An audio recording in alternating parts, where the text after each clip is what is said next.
part of the comedic relief. Listen, it's us trying to walk back here with some take drinks. a sip off the top. It might take longer than a half hour, 45 minutes to get through this drink, Bobbi. Salute. This is what we Welcome do. to the Pen and Pencil. Thank you, Bobbi. I appreciate it. Yeah. So, Bobbi, first thing I want to do is welcome you to Over a Drink. Oh, my. And then I'm going to ask you, what are we drinking? This, most folk would consider this a classic Manhattan. But here at the Pen and Pencil Club, it is called the Emeritus. Everyone loved this drink because it's as smooth as butter. It is smooth. And it's got a punch. But if you ain't careful. So look, Bobbi, we talk about you. Me? In Over a Drink, right? That's what we do. We sit and it's kind of like when you pull up at a bar, right, and you meet somebody for the first time and you sit down and you don't really know like who you are, who they are, right? Ooh. So you like, let me have a drink with this person and kick it with them and get to know them a little bit. I'm the current president of the Pen and Pencil Club. We're celebrating our 135th anniversary this year, and we're still here and we're still open. You've had a pretty full journalistic career, right? So talk to me a little bit about that. Oh, wow. I mean, my introduction to journalism, I guess, would start as a kid. I mean, I was born here in Philadelphia, on the way to the hospital in the back of my father's car. And he basically was the person who raised me.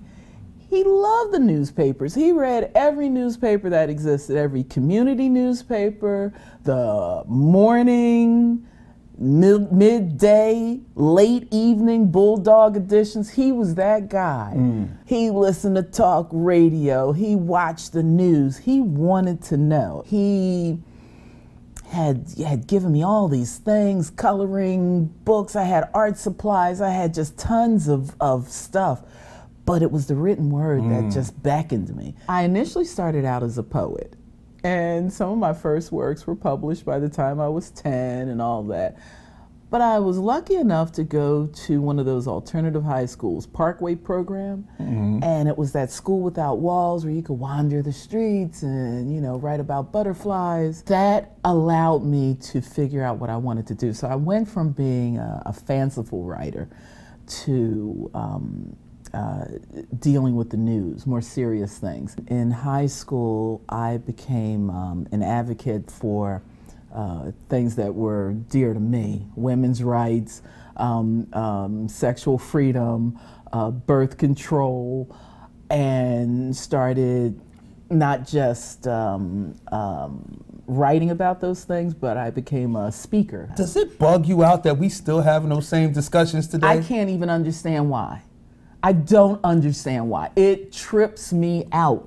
But during that era, I was a part of the team. We wrote a sexual health care book for young adults, teens and young adults, that's still in publication. I also became one of the folk out there battling for the civil rights in South Africa, the anti-apartheid movement. So it was like free, you know, free Winnie, free Nelson, you know. So that was a lot of what I was doing, and that was my teen years. So when you made your transition into getting paid to be a journalist, what was your I guess, your first gig, and what were you doing? I know you did a lot of entertainment stuff. Well, I did eventually. I actually went to Temple University and was training to be a print journalist. I felt I was going to be a reporter. I was going to go out there, tell those stories.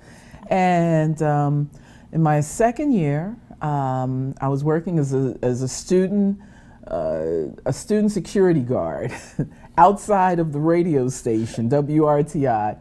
One of the guys that happened to be in my news writing course, and he kind of knew I had the skill set. He comes out, he's like, yo, the guy's not gonna be here for his 12 noon. I need you. Can you do the, I was like, dude, I'm not trying to do radio. All you gotta do is just rewrite. I was like, whatever. So about 90 minutes after he had his begathon with me, I ended up being on the air as a radio person. Suddenly, I've gone from being exclusively in the print news training to learning about radio news, which was not a heavy lift, but it was an interesting detour. So my first jobs were doing shadow and metro traffic. You know, traveling on the Schuylkill, you're going to find little slugs. We're coming up on the Conshohocken curve, blah, blah, blah, blah, blah, blah. So I would do all of that stuff. I was that voice. You know, after I did that for about 3 years, and it was a little difficult too, because needless to say, it was a limitation to the number of folk of color that were involved. And luckily, the squad that went in there, almost all of us came from Temple and WRTI, and there's still several that are part of that mix. But you got joy out of an accident. Like, that was the big deal. A jackknife tractor trailer, blah, blah, blah. And then, you know, I started realizing, like, you know, that may be a big news story for me, but that's upended someone's life. Correct. And I couldn't live with that. I just said, and plus to me, it was also a little inane. No shade on folk who have to do this or do it. It's what it is. But you said the same thing in the morning and the opposite thing in the evening. It was like 95 south is backed up going to the city. 95 north is backed up leaving the city. Come on now. I mean, really. I was like, I'm a little better than this. So, Bobbi. I mean, really. I get it. It was like, I never thought about it until you said it just now. It's like, come on, I can't. I rolled out of that. I did news. I did radio news until about 95. I had moved to upstate New York. I had worked in television and several radio stations up there. And was back in the city, was working as a legal video depositions. And for the longest time, I would have to explain what those were. I was like, and until OJ happened. And then I was like, yo. Then everybody knew, right? That's what I do. In the mid-90s, I started documenting the neo-soul movement that was starting to develop before I even had that name here in Philly. So all of these folk, because I was hanging out with the Roots. In fact, the manager of the Roots, R.I.P. Rich Nichols, I was a bit of his squad because he was working with a whole bunch of up-and-coming music folk, and he would utilize my skill set as a writer. I'd be writing little bios and other things and contributing to what he was doing, as well as driving the getaway cars. We were like going to different... You need a getaway driver. Always. Especially when you got a bunch of hip-hoppers and stuff like that. Always might need a getaway car. You know. And so we was watching this scene develop here in Philly, and I was like, yo, I'm kind of documenting it. Let me just go full scale. So I started writing for a bunch of the zines at the time. You know, people would like crank these things out. And, you know, you just find them on top of the cigarette machines at different bars. Just laying around. Exactly. Just pick this up and see what's going on. Right. And I changed my name a little bit. I became Bobbi Booker. And it was kind of interesting because I was like, well, you know, that's probably not going to happen considering who I was writing for, these underground entities. But different places started picking me up. The music started building. The interest in what was happening here in Philadelphia started building. My byline was going out different places, and I started getting picked up. So I started working for some of the early online websites. I've made this huge transition from radio news. I'm doing online news that nobody knows exists for an audience that was far outside of this market. Nobody, right. Which is why it died. And now I'm trying to come back and do traditional, and folk are like, oh. So I ended up again writing, but for more formidable alternative press. So it was Philadelphia Weekly, which had switched up a bit. Not so much, every now and then the city paper, but Philly Weekly, some of the neighborhood newspapers, and then finally I got picked up by the black press here in Philadelphia. And I had a long-lived career working with them. But as crazy as it is, after my foray into online internet news 1.0, my media mentor, Reggie Bryant, impressed upon me to come back to radio. One of the hosts at WRTI, who has a show, it's called Ovations, Warren Cooper, his co-host was leaving, and I was suggested. I don't think Warren Cooper saw me as, because I'm somewhat of a free spirit, and it was a gospel music program. He was like, you weren't really fitting the bill. No, he's like, thanks, no thanks.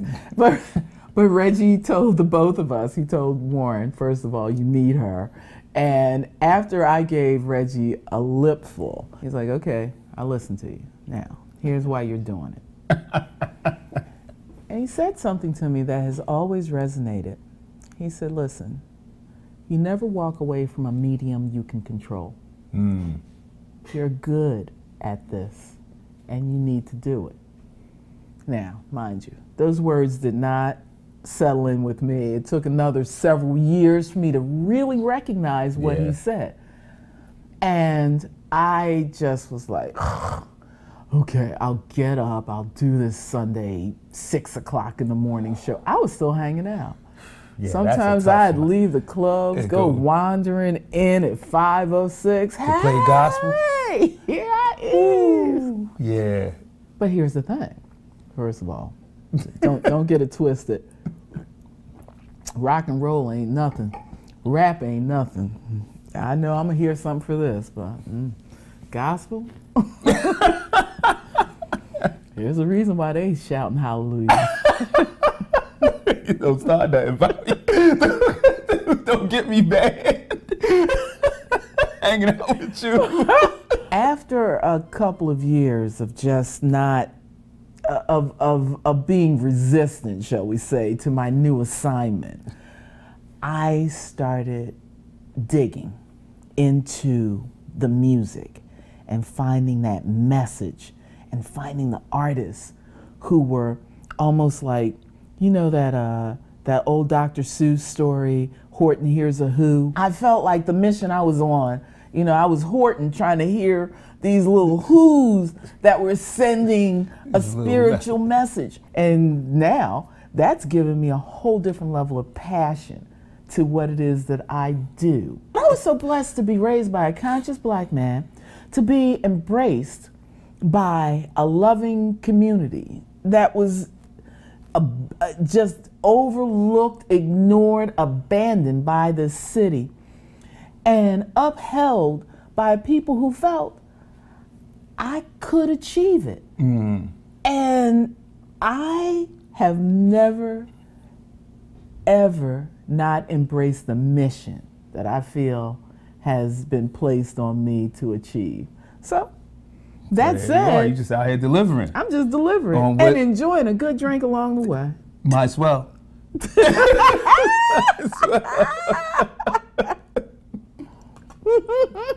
And it's like WRTI, they just had a string attached to you that every time you walked away, they let you hang out for a little while. Like, she'll be home. Last year marked my 40th anniversary, my 40th year of affiliation with that station. And because I started there and I went all over the place. I've worked up and down the eastern seaboard in upstate New York, and I always had a toehold at WRTI. And I'm even further entrenched, and I'm working alongside one of the people that I grew up listening to, Bob Perkins, who was the newsman and editorial voice of WDAS in the 1970s. He's a jazz head to the nth degree. So I produce his programs. Now I work next to him, and I am so impressed. Whatever I'm bringing to the table doesn't even begin to shine a light on what he does. I mean, the prep he does, the passion that he has is such an inspiration for what it is that I'm doing, that it has forced me to up my game to the nth level. Dude, those people, right? like, you love him and hate him at the same time, right? Because you're like, yo, like I'm so impressed by what you do, but you make me work so much harder than I planned on working. Can we talk? Oh, that's what we doing, right? That's what we doing. Okay, those people, you're like, wow, like come on, man. I feel like I'm delivering enough, but you upping me, and I got to keep up with you. For real. I'm so fortunate right now. I've been given a chance to be an educator, and I'm a professor of media writing. Teacher, and now you're a professor. Yeah, now I'm a professor. And let me tell you something. You're gonna have is Jesus. Well, you know, Stu Bykowski said I was heading for queendom. Oh, well, we'll stop before one stop before. Yeah, I'll consider that. Thanks, Stu. But you know, we're gonna be all right. Seeing the kids that are out here, the passion is still there. Yeah. Folk care about what we do as news people, bringing these facts to the table. Sure, you know, this social media stuff, there are folk that can get confused or distorted by what they think they're seeing. But there are a lot of folk who are keeping this train on the track. It's true. And true. I'm just honored. I'm like, you know, I'm just honored to be a part of that building process. Yeah. And so this new road that I'm taking as an educator has now opened the door for me to even look at going back to school and getting some other, you know, degrees in my mix, because I'm like, yo, this is some hard work. Yeah. People have sacrificed. And we don't, you know, and it's, I think it's like mentioning social media, it kind of has taken away the understanding of how much sacrifice people have put into doing what we do, right? Right. Because it seems easy. You can pick up your phone, you can build a following, you can start reporting, you can start telling people stories, you can do. Everybody's a photographer, everybody's a reporter. And you can start right now if you want to. Right. You don't have to do any training, you don't have to have no education, you could just pick up your phone and go. Right. But the ones who are serious about it, and the ones who are doing the legwork and studying and understanding the craft, you know, I think that having social media along with that is what's making them blossom, and is making them into a machine that really can affect change. We don't have the luxury to rest on our laurels. We don't have the luxury to go, you know, back in my day, this is what we, no. Because your day is now. You got to keep going. Right. You got to keep going. You can't say back in your day. You're still active. My thing is not just talking to these kids. I'm like, let's talk to these seniors. They got some stories to tell. Yeah. Let's get them. Let's get that podcast going. Yes. They put that mic. I'm like, you got a studio in your pocket. Pull that phone out. Let's do it. Let's do it. Leave the story for your, not for your kids, for your grandkids, for the future. Now is the time for us to tell these stories. And it's right there. And it ain't gonna go nowhere. Nope. It's right there. Once you put it out there in the world, and that's what we're doing. It's there. That's what Over a Drink, yo. Over a Drink. Now, we telling that story. Holla. We talk till my drink is done. You drank yours a little slower. Well, the drink, but you know. Oh, so that means we're at the tail end of this whole puppy. Yeah. Are you saying this is chug? I mean, I don't know. We can keep talking for Yo, brother, I appreciate this. I appreciate you, Bobbi. Like you, like your energy, your vibe. Like, I enjoy sitting around you. I enjoy listening to you. I enjoy looking at you. Like, I just really do, man. Like, it's crazy. Like, from the first time I met you, I was like, yo, I really like this sister, man. And you know, I am the product of a black man. He believed in what he saw. And he also was like, I'm not going to let this madness around define what I see before me. That's right. And all I do is just am a shining example. I am the extension of the dreams of a black man who believed in the future. And if I could just do my Hail Mary and pass that on to the next, then Bobbi Booker continues to live. That's it, Bobbi. There you go. That's how we end the show.